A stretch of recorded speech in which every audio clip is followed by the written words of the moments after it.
everyone, this is Himanshu, and in this chapter we will read about the climate change organizations. The one of the major climate change organization is the United Nations Framework Convention on the Climate Change. The UNFCCC is an outcome of the UNCED, which is the United Nations Convention for the Environment and Development, which is also called as a Rio Summit, which took place in 1992. Now, the secretariat of the UNFCCC is in the Bonn, Germany. Sometimes in the MCQ they do ask that the where the whether the what is the place of the secretariat. So you have to mention that it's Bonn, Germany. The convention is originally the non-binding, but the protocols that the convention takes they are legally binding. So that is a basic a difference between the convention and the protocol. So the convention is always non-binding, but in the convention itself there are multiple protocols, and those protocols are the legally binding. The aim of the UNFCCC is to aim to stabilize the greenhouse gas concentration and to limit the average global temperature increase. So that's an aim. Now within the UNFCCC, there are parties described, and there are the three main parties. The first party is basically the Annex 1 countries.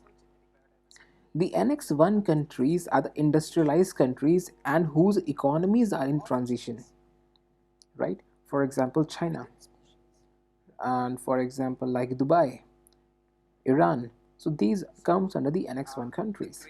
Similarly, there are Annex 2 countries. Annex 2 countries are the developed countries like United States, Canada, Japan, and there is basically an obligation on them that they have to pay for the costs of the developing countries. So apart from these, there is a third party also, which is called the non-Annex 1 countries. These are the developing countries. At present, they do not require to reduce the emission levels unless the developed countries supply enough funding and technology to them. So they don't have any obligations till now. And more importantly, the India is under the non-Annex 1 countries. More importantly, if we want to become the Annex 1 countries, then we can become the Annex 1 countries the moment we are sufficiently developed. So yes, we can. Apart from that, the UNFCCC, as I told you that there is a difference between the convention and the protocol. So the one of the protocol which is under the UNFCCC is the Kyoto Protocol, which took place in 1997, and it came into the force in 2005. But however, the Canada withdrew from that, and the USA was not part of that. So that's why it was completely. We won't say it was rejected because the many conferences they followed this thing, but still there is no the solid ground on which all the countries are standing on. So the one of few principles, or we can say the few the targets on the Kyoto protocols was that it provided the binding targets to the Annex 1 countries, that is basically the industrialized countries, that they have to provide resources, they have to reduce their emissions. So these are the binding targets. Apart from that, there were the CBDR. CBDR are basically the common but differentiated responsibilities. These are the obligations to reduce the current emission as they are historically responsible for the current levels of the greenhouse gas in the atmosphere. For example, US and India. When we talk about the India, we are still in development phase because we have the coal plants, we have the thermal plants, and we are we are contributing to pollution. But there was a time when the US were also having the coal plant during the industrial revolution, so they were also polluting at that time, but now they have advanced themselves, now they have a green technology available with them. Now it is their responsibility to transfer these green technologies to the other developing nations so that they can also perform better. But the reality is that they are not doing so. So yes, there was a time when they also polluted, they are responsible for the historical emissions, but now they are not taking a stand over this thing. So this is wrong. So this is what the Kyoto Protocol said, that there must be a CBDR, that is a common but differentiated responsibility, where the developed nation should take a stand and contribute to the green technologies and help the developing countries so that they can have a better technologies and they can reduce the emissions. The third thing is that There were the commitment. The first commitment was came into 2008 2012, and the second commitment came in 2012, which is also we call the Doha Amendments. We'll read about Doha Amendments later, but these are the major commitments. Apart from that, the Kyoto Protocol also recognized the six main greenhouse gases. These are the carbon dioxide, methane, nitrogen dioxide, sulfur hexafluoride, hydrofluorocarbon, and the PFCs. So these are the major gases. They have recognized that we have to reduce the emission of all these six gases. So in the MCQs, in the prelims itself, they can ask this question that which are the gases the Kyoto Protocol has recognized. So we have to mention these ones. Apart from that, there is also a concept of the flexible mechanisms. The Kyoto Protocol included the flexible mechanism which allow the Annex 1 countries to meet their greenhouse gas targets by purchasing the greenhouse gas emission reduction from elsewhere.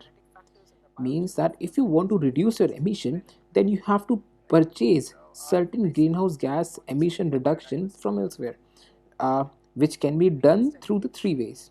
Means that I have done my everything in my country so that I can reduce the GHG emissions, but now uh, I have to reduce more. So what I can do, I will rely on the third country where I can help them in the CDM, that is a clean development mechanism. It means that I can provide them a good technology so that they can reduce the emission. Now, because of that, my country earns point, and because of that, I can reduce my emission. So this is what the CDM means. Similarly, there's a financial exchange. Similarly, there's a joint implementation. So all these things are same, means you're helping other country in order to increase your points so that you can have a flexible mechanism. This is what the Kyoto Protocol said. So that's why the Kyoto Protocol was a very good one in reality, but the problem is that it was not implemented to the very core. So the Doha Amendment that came in 2012, it clearly said that it extended the obligation on the developed countries and to make the target cut in the greenhouse gas till 2020. But Doha Amendment was still in a process. It has not been implemented at the very core. Now, one of the most important, the breakthrough came into this UNFCCC is the Paris climate change. This is a completely a different instrument, which is the agreement under UNFCCC, which deals with the greenhouse gas, which tells about the mitigation, adaptation, and the finance. These are the three important terms that you need to remember. And all these things will come to the picture from 2020, means this year itself. So there is a high probability that the UPSC can ask regarding this Paris climate change. The aims of the Paris climate change is that to limit the global average temperature, mark my words, the global average temperature below 2 degrees Celsius above pre-industrial levels to pursue the limit of 1.5 degrees Celsius.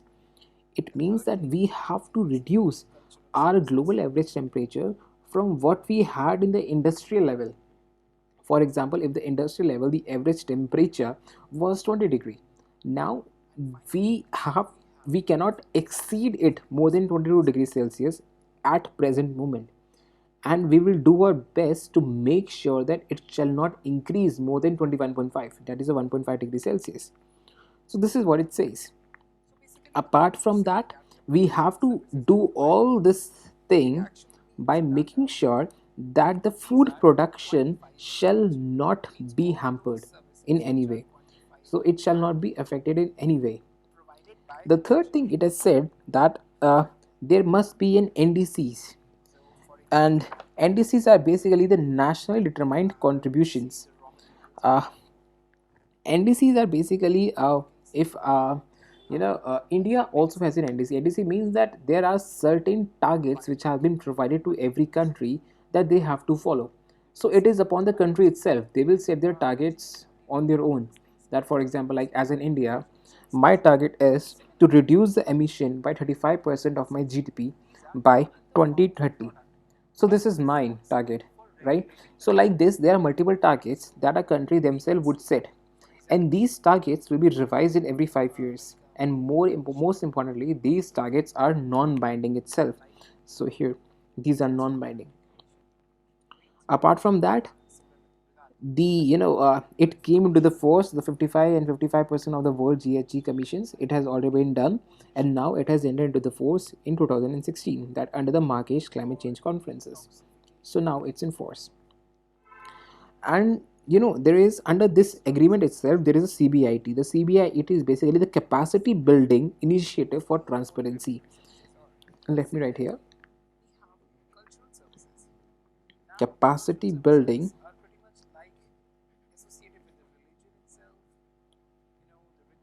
initiative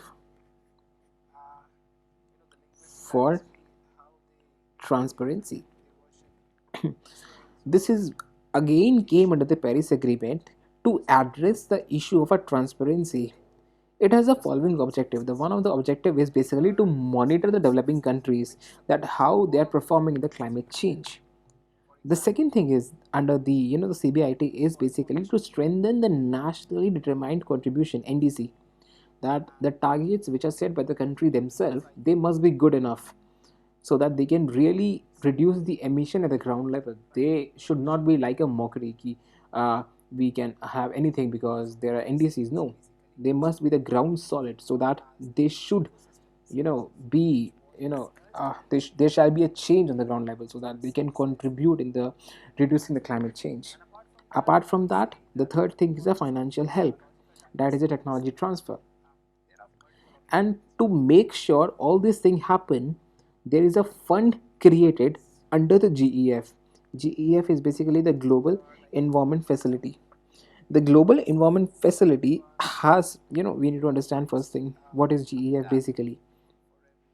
Now the GEF is an independently operating financial organization which was set up as a fund under the World Bank in 1991. This is 1991, right? Now in 1992, it moved out of the World Bank and now it is a separate institution. In 1994, here, the World Bank became the trustee of that. And it's more importantly, it supports the climate change under the loss of biodiversity is there, under the pollutants, under the land degradations, under the desertifications, under the the polluter interruption international waters. If there's a pollution in the international waters, they also consider these things. So it is mostly regarding the environmental changes. Anything happens, then GEF can provide a fund to those organizations. More importantly, its implementing agency is a UNDP and UNEP. This can be asked, that who is the implementing agency for the GEF. More importantly, it is not linked with the Montreal Protocol, and the financial mechanism which comes under this is a UNFCCC, UNCBD. That is important to note. There's a UNFCCC, UNCBD. The Stockholm Convention. The Stockholm is not mentioned here. I'm writing this thing here. There's also a Stockholm. Apart from that, there are a few more, like UNCCD is also there. That is the United Nations to for combating desertification. There's a Minamata Convention on the Mercury here. So all these come under this thing. So each and every one of them can take a fund under the GEF. So this is what the CBIT basically about. Apart from that, there's a GCF. Now there's a difference. The GCF is a Global Climate Fund. Now the Global Climate Fund is created specifically under the Paris Climate Agreement in 2010 to help developing countries. Mark my word, this GEF was not for the developing countries, this is for the everyone. But the GCF is for the developing countries, and it is only to finance the clean energy projects, whereas GEF is not. GEF comes under the loss of biodiversity, the particulate organic pollutants, the land degradation, desertification, it comes under everything. But the GCF is a specific one for the developing countries, only for the clean energy projects. The implementing energy agency in India is a NABARD for that. That is an important, and they can ask you in the prelims that who is the implementing agency. So that's a NABARD in India. So this is about the GCF itself. Apart from that, India has also its own NDC that we have said that we will follow these things as our NDC. These are non-binding agreements, but still we'll make sure that we will complete all these things. So the first one was to reduce the emission by 32 to 35% of its GDP by 2030 from 2005 level. Means whatever the GDP emissions we have at 2005 level greenhouse gas emissions, we will reduce it to 30 to 25% by 2030. The second is basically regarding the 40% of the electric power in India will be by the non-fossil fuels by 2030. Now this is again important because if you are if you are being with the current affairs recently, India is well capable of achieving this thing, and I think we have overachieved this thing. Now we have raised our bar and we have said that we will achieve by 60% by 2030. So at present in the Indian industry it is stated 40%, but now we are targeting for 60%. We will Third is basically we will have a carbon sink of 2.5 to 3 billion tons of CO2 by 2030 by having an afforestation, like we will have so many trees so that we can have the carbon sink of 3 billion tons. This is what we have said.